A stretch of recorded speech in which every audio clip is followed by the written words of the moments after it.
Hello friends, welcome to SK to all in one. மலைக்கு சுட சுட ஈவினிங் ஸ்நாக்ஸ் செஞ்சு சாப்பிட்டாங்க. அது எப்படி செஞ்சேன்னு பார்க்கலாம் வாங்க. ஒரு குக்கரில் 3 உருளைக்கிழங்கு அரிஞ்சு போட்டு தண்ணி ஊற்றி உப்பு போட்டு அடுப்பை பெருத்தி குக்கரை அடுப்பில் வச்சு மூடி போட்டு விசில் போட்டுக்கிட்டாங்க. 4 விசில் விட்டுக்கிட்டாங்க. வேக வச்ச உருளைக்கிழங்க தோல் உரித்து ஒரு பாத்திரத்தில் போட்டு வச்சுக்கிட்டேங்க.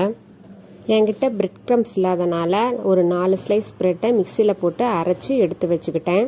மைதா மாவு இல்லாதனால கோதுமை மாவை தண்ணியாட்ட கரைச்சி எடுத்து வச்சுக்கிட்டேங்க. 2 ஸ்பூன் கோதுமை மாவு, உப்பு, மிளகுத்தூள் போட்டு கொஞ்சம் தண்ணி ஊற்றி நல்லா தண்ணியாட்டம் கலக்கி வச்சுக்கிட்டேங்க.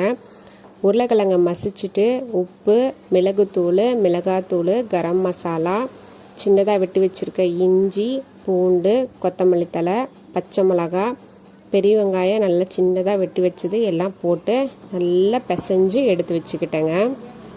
பசஞ்சு வச்ச உருளைக்கிழங்க நல்லா உருண்டை பிடிச்சி வடையாட்டம் நல்லா தட்டி எடுத்து பக்கத்தில் அந்த கரைச்சி வச்சுருக்க அந்த கோதுமை மாவில் டிப் பண்ணிவிட்டு அந்த பிரெட் க்ரம்ஸில் போட்டு நல்லா அந்த பிரெட் க்ரம்ஸ்லாம் நல்லா படுற மாதிரி நல்லா போட்டு விட்டுட்டு ஒரு தட்டத்தில் எடுத்து வச்சுக்கிட்டேங்க. இதே மாதிரி எல்லா உருளைக்கிழங்கையுமே உருண்டை பிடிச்சி வடையாட்டம் தட்டி பிரெட் க்ரம்ஸில் போட்டு எடுத்து வச்சுக்கிட்டேன்.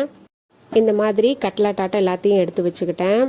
தோசைக்கல்லை சூடு பண்ணிவிட்டு நெய் விட்டு ப்ரெட்டை நல்லா டோஸ்ட் பண்ணி எடுத்துக்கிறேங்க. 2 ஸ்லைஸ் ப்ரெட்டை 2 பக்கமும் நல்லா பொன்னிறமாக வர அளவுக்கு டோஸ்ட் பண்ணி எடுத்துக்கிட்டேன்.